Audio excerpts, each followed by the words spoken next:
everyone. So, hey, this is Irfan, and welcome to our YouTube channel, Ocean of Knowledge. So, after a long time, we are present here, and we're going to discuss about the primary auxiliary verb.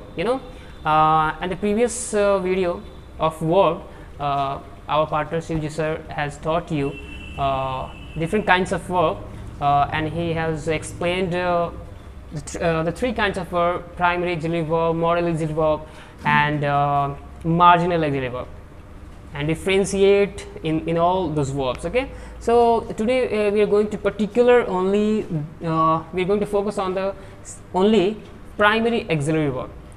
Primary auxiliary verb, only three kinds of verb included in this form. Primary auxiliary verb, only three. First is verb to be. It's very important to know what is verb to be. मतलब आपको means ये जानना होगा कि verb to B के form में कौन कौन से वर्ब इंक्लूडेड हैं, कौन कौन से वर्ब आते हैं. तो वर्ब टू बी का जो फॉर्म होता है उसमें इज एम आर, प्रेजेंट के लिए इज एम आर होगा, पास्ट के लिए वॉज वर्ब होगा और फ्यूचर के लिए विल बी शैल बी होगा. ठीक है, तो वर्ब टू बी में जो फॉर्म आएंगे इज एम आर, ये प्रेजेंट का हो गया, पास्ट के लिए वॉज वर्ब हो गया, was and were. And point out करना है आपको, इसको वेयर नहीं पढ़ना है, इसको वर पढ़ना है. ठीक है, क्योंकि जो WHERE होता है उसको भी वेयर ही पढ़ते हैं. अगर इसको भी वेयर पढ़ेंगे तो there is no difference in this. Okay, कोई फ़र्क नहीं होगा. तो मैक्स डिफरेंस करना है, मैक्स सेंस होना चाहिए. ठीक है, तो is am are, was verb and will be shall be. ठीक है, विल बी शैल बी, ये आपके फॉर्म्स के प्राइमरी ऑक्सिलरी वर्ब को वर्ब टू बी का फॉर्म्स हो गया. ठीक है, अब इसका जो दूसरा फॉर्म होता है verb to do. Verb to do, ये प्राइमरी ऑक्सिलरी वर्ब का ये सेकंड फॉर्म है, वर्ब टू डू का फॉर्म. और वर्ब टू डू के फॉर्म्स में कौन कौन से वर्ब आते हैं, तो सिंपली जो आप जानते हैं मेन वर्ब के जो फॉर्म्स हैं, जो डू का जो पूरा फॉर्म जो डू का जो पूरा फॉर्म्स होता है, जैसे डू, डज, डिड, ये सब आ जाते हैं. ठीक है ना, तो इसमें आपका डू होगा, डज होगा और डिड होगा. ठीक है, यानी डू, डज, डिड जो टेंसेस में इनके यूजेस होते हैं, मेन वर्ब के फॉर्म में भी इनके यूजेस होते हैं. ठीक है, जैसे डू मीन्स एक्ट होता है, करना होता है. ठीक है, और यही डू का यूज है एज अ हेल्पिंग वर्ब, यानी ऑक्सिलरी वर्ब के रूप में जब यूज़ होता है तो टेंस में सिंपल प्रेजेंट टेंस के नेगेटिव फॉर्म्स और इंटीग्रेटिव फॉर्म्स कंस्ट्रक्ट करने में यूज़ होते हैं, स्ट्रक्चर बनाने में. जो डिड का यूज़ है वो आपका पास्ट टेंस में यूज़ हो सकता है. ठीक है, जैसे कि मैंने ये काम किया या मैंने ये किया, आई डिड इट. लेकिन जब इसको आप हेल्पिंग वर्ब के रूप में अगर लेते हैं तो ये आपका इंटीग्रेटिव सेंटेंस में यूज़ होता है, सिंपल पास्ट टेंस में, पास्ट सिंपल में यूज़ होता है. ठीक है, तो ये वर्ब टू डू के फॉर्म में आपका डू, डज, डिड आएगा. ठीक है, तीसरा है verb to have. Verb to have के फॉर्म में सिंपली आप जानते हैं हैव, हैज और हैड. ठीक है, अब इन सभी वर्ब के फॉर्म्स को दो तरह से इनके यूजेस होते हैं. इन सभी मतलब ये जो भी प्राइमरी ऑक्सिलरी वर्ब देख रहे हैं इनके टू डिफरेंट वेज में यूज़ होते हैं, टू काइंड्स में यूज़ होते हैं. तो इनके दो काइंड्स के यूज़ क्या हैं, तो फॉर्म में यूज़ क्या होते हैं, तो एक इनका यूज़ होता है मेन वर्ब के रूप में और जो दूसरा होता है हेल्पिंग वर्ब के रूप में. बहुत ही माइनर डिफरेंसेस हैं इन दोनों के यूज़ में, and I am going to show you the differences between main verb and helping verb. ठीक है, तो सबसे पहले इधर मैं लिख लेता हूँ मेन वर्ब और इधर है हेल्पिंग वर्ब. बहुत ही ध्यान से सुनिए इनमें क्या डिफरेंसेस है वर्सेस. ठीक है, जैसे पहला एक एग्जांपल हम यहाँ लिख रहे हैं. जैसे मान लीजिए अगर हम इज़ का फॉर्म ले रहे हैं. ठीक है, तो इज़ का फॉर्म मेन वर्ब के रूप में देखना होगा. जैसे मान लीजिए हम यहाँ लिखे कि he is a teacher, he is a teacher. अब इसको how will you identify whether is in this sentence a main verb or a helping verb? How will you identify, how will you recognize? कैसे आप पहचानेंगे कि ये is का use जो इस सेंटेंस में आया है, क्या ये मेन वर्ब है या हेल्पिंग वर्ब है? तो बहुत इजी, आप खुद से भी कुछ चीज़ों को इंग्लिश में समझ सकते हैं, आप अपने इंट्यूशन माइंड से भी समझ सकते हैं, कॉमन सेंस वाली चीज़ें होती हैं. जब कोई भी वर्ब, जो भी मैंने ये वर्ब लिखा है, इनका इन सभी वर्ब का यूज़ दोनों रूप से होता है, यानी मेन वर्ब रूप में भी होगा और यानी हेल्पिंग वर्ब के रूप में भी होगा। लेकिन अभी मेन वर्ब के रूप में कैसे यूज़ कराना है, तो मेन वर्ब का यूज़ तब कैसे समझेंगे, जब इन सभी वर्ब का यूज जब किसी सेंटेंस में किसी दूसरे वर्ब के साथ ना हो, जब इनका यूज़ अकेले हो, जब इनके साथ कोई दूसरा वर्ब ना जुड़ा, यानी हेल्पिंग वर्ब क्या करता है, हेल्पिंग वर्ब किसी दूसरे वर्ब की हेल्प करता है, उसकी मदद करता है, उसको टेंस को कंस्ट्रक्ट करने में, टेंस को फॉर्म करने में मदद करता है। लेकिन यहाँ पे तो कोई टेंस का फॉर्म हो नहीं रहा है, ठीक है, कोई टेंस तो बन नहीं रहा है, ठीक है, मतलब किसी दूसरे, कुल मिला के ओवरऑल किसी दूसरे वर्ब का तो हेल्प कर नहीं रहा है, ठीक है, ये अकेले है। देखिए यही क्या है, ये प्रोनाउन है, इसको पर्सनल प्रोनाउन कहते हैं। इज क्या है, ये मतलब ये एक वर्ब है, वर्ब में अभी मेन वर्ब में बता रहा हूँ। ए क्या है, एक आर्टिकल है, टीचर क्या है, एक नाउन है, ठीक है। तो इस तरह से इसमें कोई दूसरा वर्ब नहीं दिख रहा है, ठीक है। तो जब इसमें कोई दूसरा वर्ब नहीं है तो ये हो जाएगा आपका मेन वर्ब, ठीक है। अब देखिए, अब इसको वर्सेस में अगेंस्ट में इज का ही एग्जाम्पल देने जा रहा हूँ, कैसे वो हेल्पिंग वर्ब के रूप में यूज़ कहलाएगा। अब जैसे कि यहाँ पे मैं लिख रहा हूँ ही इज़ टीचिंग मैथ्स, वो मैथ पढ़ा रहा है, ठीक, ही इज़ टीचिंग मैथ्स। अब इसमें इज का यूज़ देख रहे हैं, ये वही वैसा ही सेंटेंस है, थोड़ा सा मैंने चेंज कर दिया। यहाँ पे इज अ टीचर है, वो टीचर है, वो एक अध्यापक है, इस यहाँ पे क्वालिटी दिखा रहा है।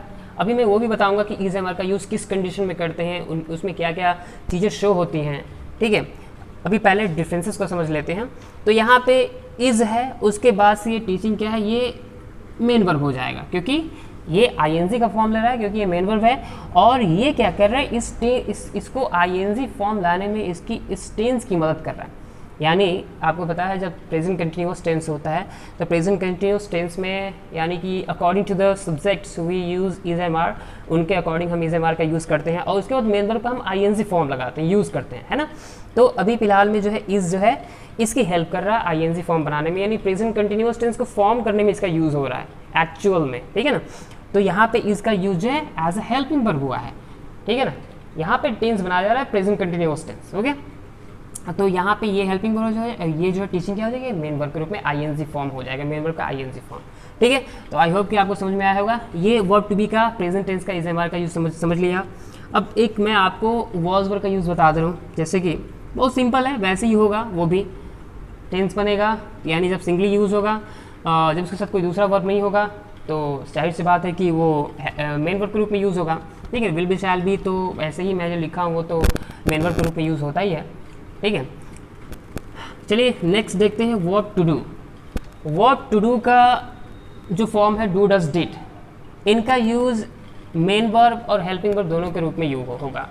मैंने अभी इससे पहले भी बताया कि जब इनका यूज़ हम अकेले करेंगे, इनके साथ कोई दूसरा वर्ब नहीं होगा, तब जो है ये मेन वर्ब के रूप में यूज़ होगा, और जब इसके साथ दूसरे वर्ब जुड़े होते हैं, एडेड होते हैं, तो वो हेल्पिंग वर्ब कहलाते हैं। बट कैसे समझना है, और भी कुछ तरीके हैं। जैसे देखिए, पहले एग्जांपल लेते हैं मेन वर्ब के रूप में, जैसे कि आई डू माई ड्यूटी, मैं अपना कर्तव्य करता हूँ, यहाँ पे मेन वर्ब ग्रुप में, इसके साथ कोई दूसरा verb, this is no verb except of this verb, इसके बाद कोई दूसरा, इसके अलावा कोई दूसरा वर्ब है नहीं, तो डू क्या हो गया, डू यहाँ पे मेन वर्ब हो गया, ठीक है। अब देखिए, I do not follow any rules, मैं किसी भी रूल को फॉलो नहीं करता हूँ। इस पे देखिए, इसमें जो है ये डू क्या कर रहा है, तो डू जो है हेल्पिंग वर्ब के रूप में यूज़ हुआ है, क्योंकि ये फॉलो, इसके साथ मेन वर्ब जो आया follow main verb first form है, और ये एक सिंपल प्रेजेंट टेंस है, क्योंकि आपको बखूबी पता है कि सिंपल प्रेजेंट टेंस में हेल्पिंग वर्ब के रूप में जो है डू डज का यूज़ किया जाता है अकॉर्डिंग टू सब्जेक्ट्स। जैसे कि आई भी दे यू प्लूरल सब्जेक्ट्स होंगे तो उसके साथ डू लगेगा, ही शीट होगा, और सिंगुलर सब्जेक्ट होता है उसके साथ डज लगेगा, और उसके बाद जो मेन वर्ब का जो फॉर्म यूज़ करते हैं वो फर्स्ट फॉर्म होता है, ओके। तो यहाँ पे डू के साथ नॉट लगाया गया, ये हो गया, तो ये आपका हेल्पिंग वर्ब है, ठीक है। ये हेल्प कर रहा है इस टेंस को फॉर्म करने में, सिंपल प्रेजेंट टेंस को बनाने में। तो डू यहाँ पे हेल्पिंग वर्ब और ये फॉलो यहाँ पे मेन वर्ब हो जाएगा। तो आप देख रहे हैं यहाँ पे मेन वर्ब है, यहाँ पे हेल्पिंग वर्ब हो गया, ठीक है। जस्ट लाइक दिस डिड का भी है, जैसे कि आई डिड इट, मैंने ये किया, I did not do it, अब इसमें देखिए ये डिड जो है हेल्पिंग वर्ब हो गया और ये जो है मेन वर्ब हो जाएगा। यहाँ पे डिड जो है आपका मेन वर्ब के रूप में यूज है, यहाँ पे हेल्पिंग वर्ब के रूप में, क्योंकि ये पे सिंपल पास्ट टेंस है और यहाँ पे ये सिंपल पास्ट टेंस है, लेकिन सिंपल पास्ट टेंस की ये पॉजिटिव फॉर्म है। और आपको अच्छी तरह पता है कि जब हम नेगेटिव या इंट्रोगेटिव सेंटेंस बनाते हैं सिंपल पास्ट टेंस में, तो डिड का use as a helping verb use करते हैं, ठीक है। तो इस कंडीशन में इसका यूज हेल्पिंग वर्ब के रूप में यूज हुआ है। हैव हैज़ का अब थर्ड जो है पॉइंट वर्ब टू हैव है। वर्ब टू हैव का भी यूज बहुत वैसे ही है, बिल्कुल सिंपल ही है, इसको भी समझना बहुत आसान है। जैसे कि आई हैव अ पेन, मेरे पास एक कलम है, आई हैव अ पेन, एक सिंपल सेंटेंस है ना, ये कोई भी टेंस फॉर्म नहीं कर रहा है। आई हैव अ पेन कुल मिला के मेन वर्ब के रूप में यूज सिंपल, ये वर्ब टू हैव का यूज़ है और ये एक सिंपल सेंटेंस में है, ठीक है ना। तो यहाँ पे मेन वर्ब के रूप में यूज, क्योंकि इसके साथ कोई दूसरा वर्ब है नहीं, कोई अदर वर्ब नहीं दिखाई दे रहा। अब देखिए इसके वर्सेस अगेंस्ट जो है ये दूसरा सेंटेंस लिख रहा हूँ। The next sentence is I have done my duty। अब यहाँ पे ये प्रेजेंट परफेक्ट टेंस यानी बहुत सिंपल है। जब हैव हैज़ का यूज जब प्रेजेंट परफेक्ट टेंस को फॉर्म करने में यूज हो तो हेल्पिंग वर्ब वहाँ पे होगा। जब इनका यूज किसी टेंस को फॉर्म करने में ना हो तो वहाँ पे वो मेन वर्ब के रूप में अकेले जब यूज हुआ हो उस सेंटेंस में तो वो मेन वर्ब कहलाएगा, ठीक है। तो ये हैव जो है यहाँ पे देख रहे हैं प्रेजेंट परफेक्ट टेंस, क्योंकि प्रेजेंट परफेक्ट टेंस में वर्ब का मेन वर्ब का थर्ड फॉर्म यूज होता है, जो कि आपका डन ये थर्ड फॉर्म है। तो ये मेन वर्ब हुआ और ये हेल्पिंग वर्ब हुआ। और बिल्कुल उसी तरह हैड का भी यूज देखेंगे तो वैसे ही है। जब कहेंगे I had pain, I had this problem, I had this, I had not this, ये करेंगे तो उसके बाद जो है मेन वर्ब का थर्ड फॉर्म तो आ नहीं रहा है, तो वो क्या हो गया, वो मेन वर्ब है। और जब हम बोलेंगे कि I had taken my lunch, I had is the station, तो वहाँ पे वो हैड के बाद वर्ब का थर्ड फॉर्म आ रहा है, तो वो क्या हो जाएगा, वो आपका हो जाएगा हेल्पिंग वर्ब। तो बिल्कुल ऐसे ही है। तो ये था डिफरेंसेस आज के। अभी मैं आपको अब सिर्फ ईज एम आर के बारे में कुछ मैं एक टॉपिक उसके बारे में डिफाइन करूँगा कि ईज एम आर का यूज़ क्या है। बहुत सिंपल है, use of is am are.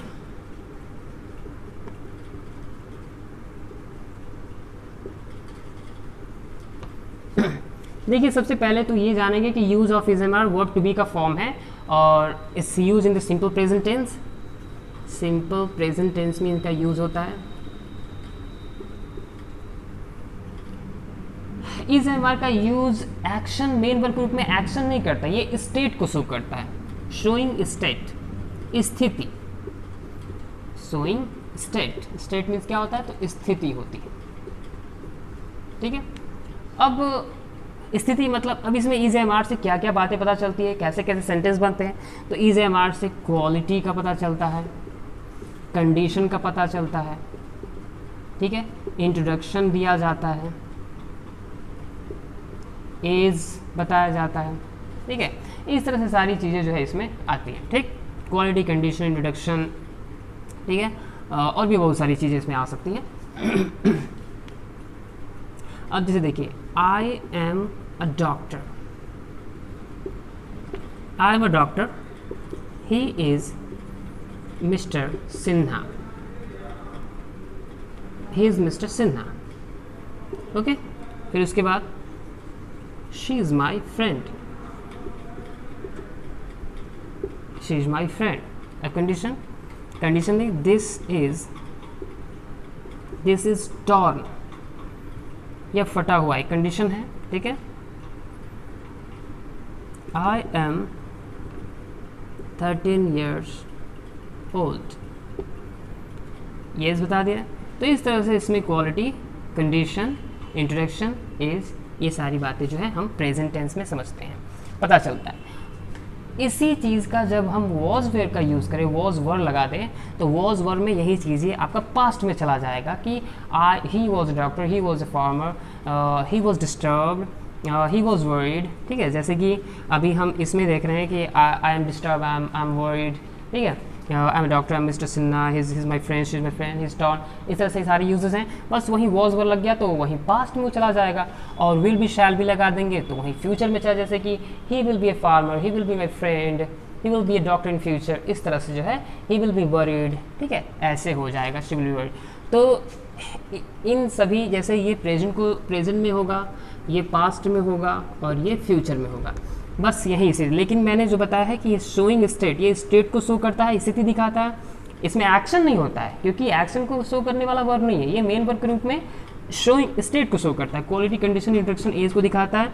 इसमें आप देख रहे हैं जैसे मैंने एग्जाम्पल्स दिए हैं, ठीक है। तो this is all about primary auxiliary verb. I hope कि आपको प्राइमरी ऑक्सिलरी वर्ब बहुत अच्छे समझ में आया होगा।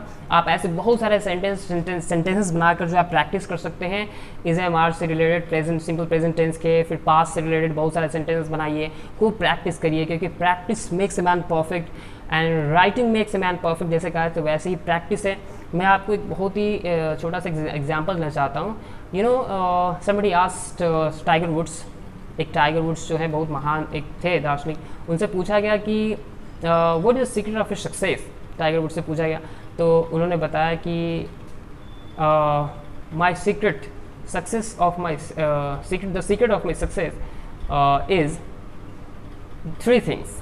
उन्होंने she said 3 words, you know, first practice, second practice and third practice। यानी कि तीनों में प्रैक्टिस ही है, इसलिए आपको प्रैक्टिस करते रहना, keep practising, keep exploring yourself, keep learning, and I hope you completely understand this lesson. So we'll see you in the next video. Thank you for that's all for now. Thank you for watching this video. Bye bye, have a great